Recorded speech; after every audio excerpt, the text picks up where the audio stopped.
dengan masyarakat global kapitalis itu, orang kemudian betul-betul orientasi kebahagiaannya itu dengan kapitalisasi, dengan materi. Maka orang kemudian berlomba-lomba untuk menggapai itu, yang kadang-kadang lupa akan proses, lupa akan kemudian bahwa ini ada sesuatu yang tidak wajar. Dan cirinya itu sederhana.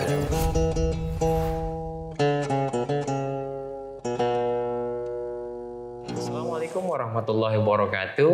Berjumpa kembali di channel Tauhid Cinta. Kali ini kita akan membahas mengenai afiliator binary option. Ya, seperti kita ketahui bahwa afiliator binary option ini ya sudah cukup marak kemarin-kemarin. Ya salah satunya misalkan dari Binomo itu. Nah, afiliator adalah orang yang mempromosikan sebuah produk kepada orang lain. Nah, ini bagian dari strategi marketing sebenarnya. Nah, binary option sendiri adalah instrumen trading online yang berkembang di Amerika Serikat sebenarnya, yang cara kerjanya itu mirip dengan taruhan atau judi online. Nah, bagaimana hukumnya ini dalam Islam?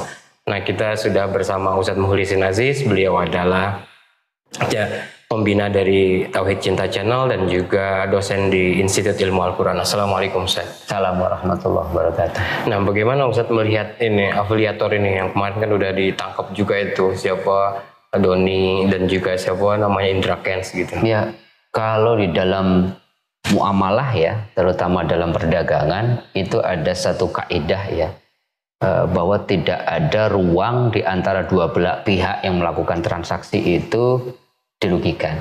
Makanya kan dalam bahasa Quran antarodin, semuanya harus ridho, dalam arti tidak ada yang ditutup-tutupi, sehingga kemudian karena ketidaktahuan itu ternyata ada pembohongan di situ dan sebagainya.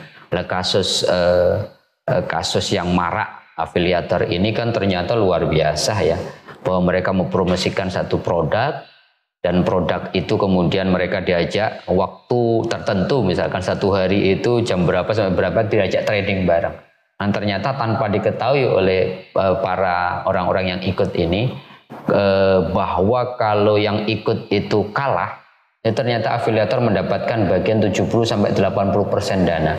Maka tidak heran kemudian ketika dua orang afiliator ini ketangkep, terbongkar, itu ternyata dananya Masya Allah gitu ya, lebih dari 0,5 triliun gitu, dan itu ternyata korbannya luar biasa. Yang pertama itu. Yang kedua, dari sisi konteks apakah halal dan tidak, jelas kata-kata judi dalam bahasa Arab itu namanya maisir, Mas. Maisir itu sesuatu yang didapatkan dengan mudah. Nah, mudah itu dalam arti gambling. Nah, maka kemudian kan cuman menebak naik atau turun, dan itu ternyata ada kayak semacam aplikasi yang itu mesin, dan itu ternyata testimoni dari banyak korbannya itu ketika mereka main di tempat yang sama dengan laptop berbeda, ternyata itu berbeda. Yang satu sini hijau, yang satu merah. Artinya memang judi, betul-betul judi.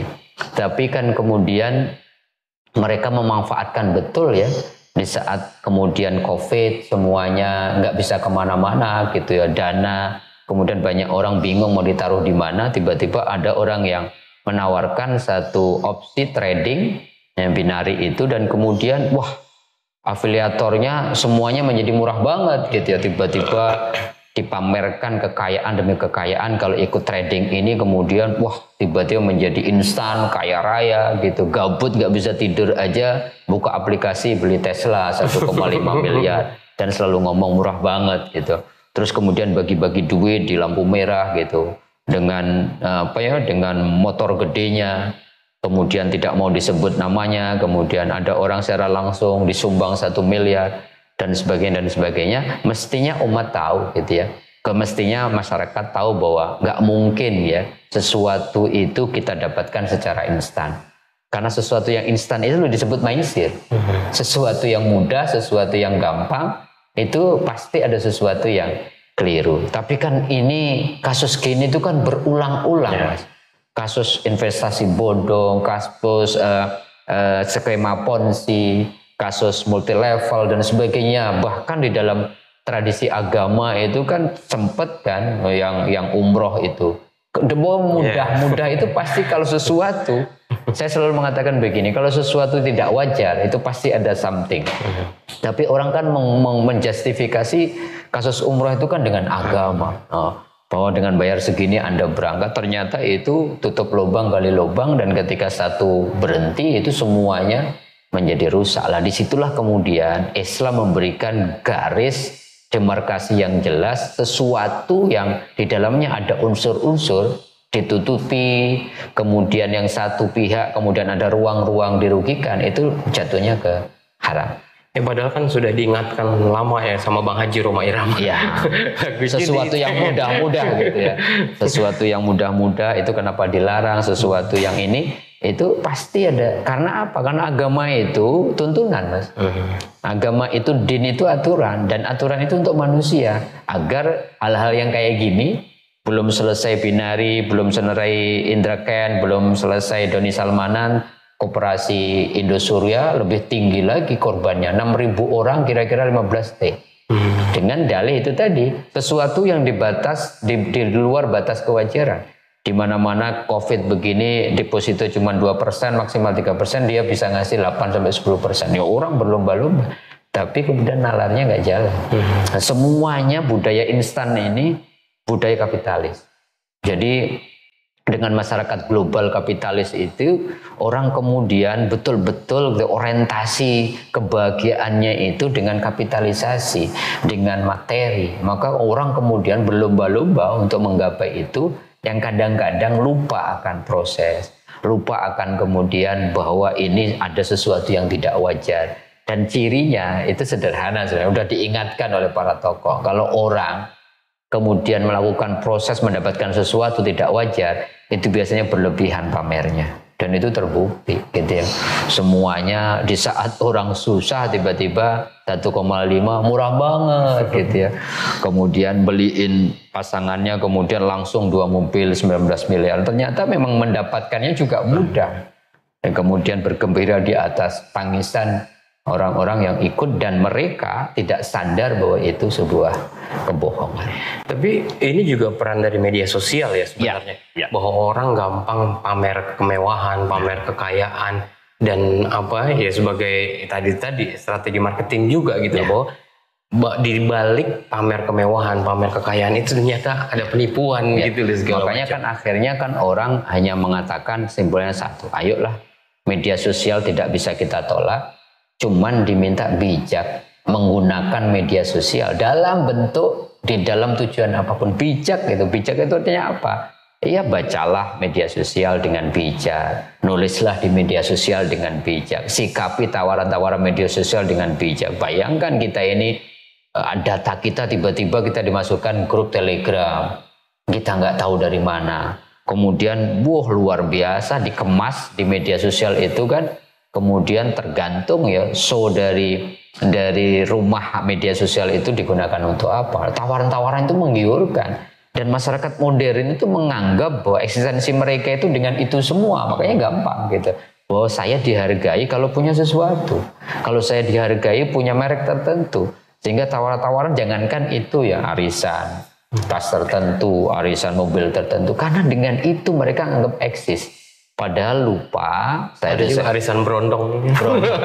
Kan sampai jadi luar biasa. Padahal Sayyidina Nasr mengatakan bahwa sejatinya manusia itu rohaninya, bukan fisiknya. Kalau orang kembali ke situ, kan akhir-akhirnya kemudian betapa bahwa kemudian manusia, termasuk kita mungkin, mudah-mudahan tidak ya dalam konteks yang positif ya, belum kenal siapa diri mereka. Padahal itu kunci ya, man arafa nafsah faqad arafa rabbah. Yang barang siapa tidak mengenal dirinya, dianggap dirinya itu adalah sesuatu yang bersifat fisikal, sehingga kemudian memoles, menggantungkan kebaikannya dengan gantungan-gantungan materi dan fisik, ya akan terjebak di situ. Tetapi kalau menyadari bahwa kembalinya kita, sejatinya kita adalah makhluk rohani, mereka tidak akan tergoda dengan segala macam kemewahan dunia itu. Boleh mendapatkan dunia, memiliki dunia, nggak boleh kan hubud dunia. Zuhud menjadi penting di sini. Bagaimana mengajarkan kepada umat untuk tidak melekatkan kebahagiaannya kepada sesuatu yang bersifat fisikal, itu zuhud. Kita boleh kaya, bahkan dianjurkan Rasulullah, Kita boleh memiliki apapun tetapi jangan terikat sama kepemilikan, sehingga kita distribusikan kepemilikan itu sebagai sarana kita, sajadah kita untuk ibadah. Oke, jadi intinya adalah jangan silau terhadap kemewahan, terhadap Sesuatu yang instan, sesuatu yang mudah, itulah makna maisir atau judi. ya terhadap kemewahan, terhadap apa yang dipamerkan di media sosial gitu. Ya bisa jadi itu adalah apa menipu kita. Ya proses yang instan, kemewahan yang instan, kekayaan yang instan gitu. Ya karena tidak ada yang instan kecuali mie instan. Oke, terima kasih Ustadz. Ya semoga kita bisa mengambil manfaat dari dialog ini. Ya terima kasih atas partisipasinya. Mohon maaf atas segala kekurangan. Wabillahi taufiq wal hidayah. Assalamualaikum warahmatullahi wabarakatuh.